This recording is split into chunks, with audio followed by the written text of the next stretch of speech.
24/7.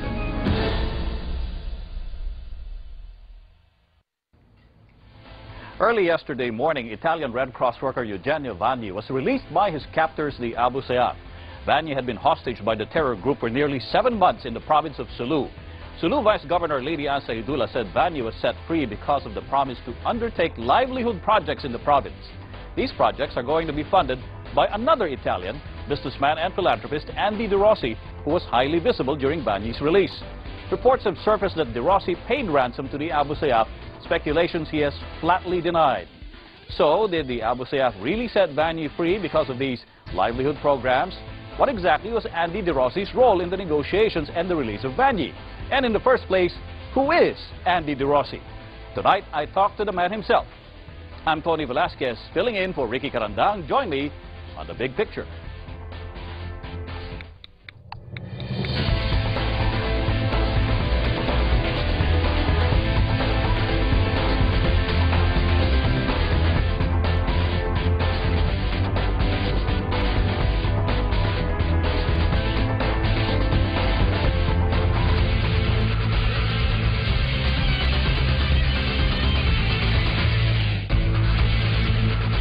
Italian Andy De Rossi has been based in the Philippines for the past 30 years. He grew up in Sicily and started working in the plantations of Mindanao 30 years ago. He was one of the civilians who met with Vanni after he was released around 1 a.m. on Sunday. De Rossi has stressed that no ransom has been paid despite a so-called goodwill amount of 50,000 pesos given by Vice Mayor Lady Ann Saidullah to the Abu Sayyaf. De Rossi says he was involved in Vanni's negotiations in his capacity as chairman of the Seattle-based 3P Foundation, an NGO that has built various small infrastructure in Mindanao for the past 10 years. He says he was tapped by the military and Sulu local officials to help secure the release of Vanni. A civil engineer by profession, De Rossi is the president and CEO of construction firm CMC de Ravenna Asia, whose engineering projects cover the country and the rest of Southeast Asia.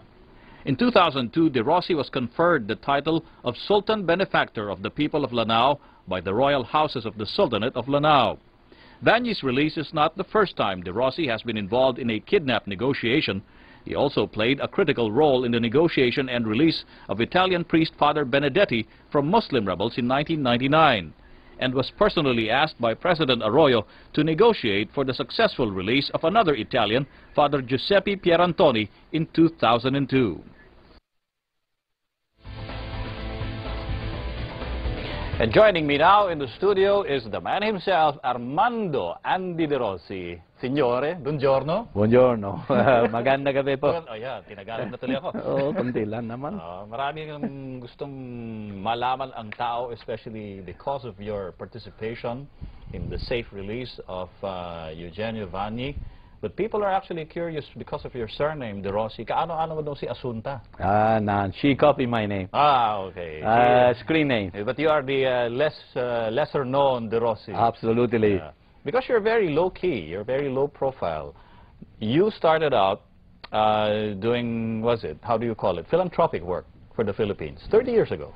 Yes, yes I did. I started when I came in the country back in 1976. I came here in the Philippines, and my first 4 years I was in Laguna, and even in Laguna I became a president of the Rotary Club in Paksanga, and I was very involved with there is an institute of mute and deaf, and I always felt to give to the people back of what I was earning. What drew you to the Philippines back then in the 70s? I'm a civil engineer by profession, and I was working with a consulting engineering firm, Italian, and we had under contract with National Power Corporation. I was in charge for the first Kalayaan pump storage plant to build the first hydropower plant in 1976 to 1980.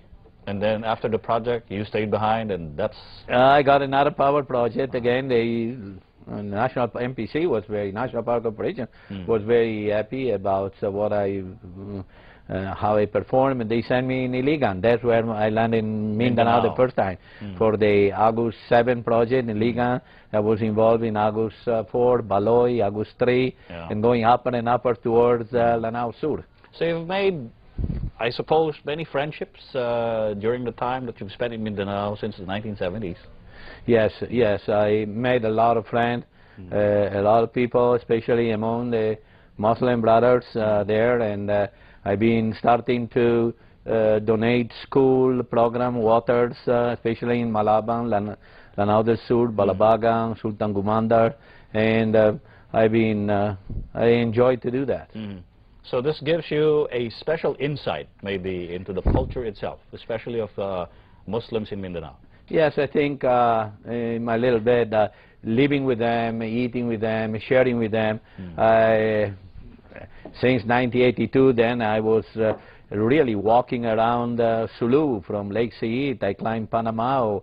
I went Mahimbong walking. Of course, it was much more dangerous on those days than now. Yeah, especially because that was the height of the Moro insurgency. Yes. In fact, I remember an encounter we had between Lake Sayit and Panamao.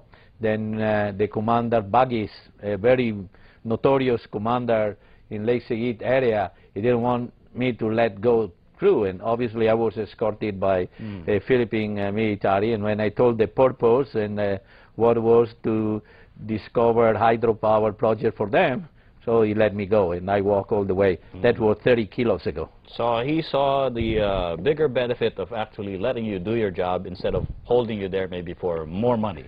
Yes, that's true. That's true. Well, this is interesting because you seem to have a special connection with the Muslims in Mindanao, and that's what makes you very convincing and very effective, maybe, as a negotiator as well.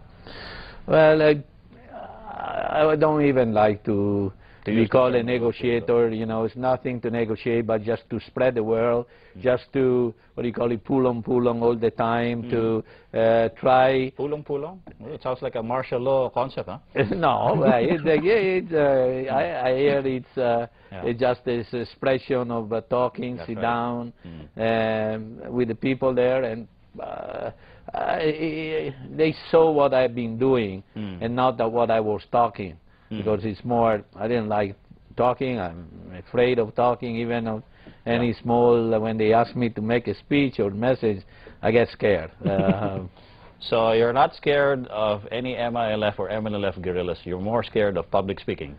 That's true, that's true.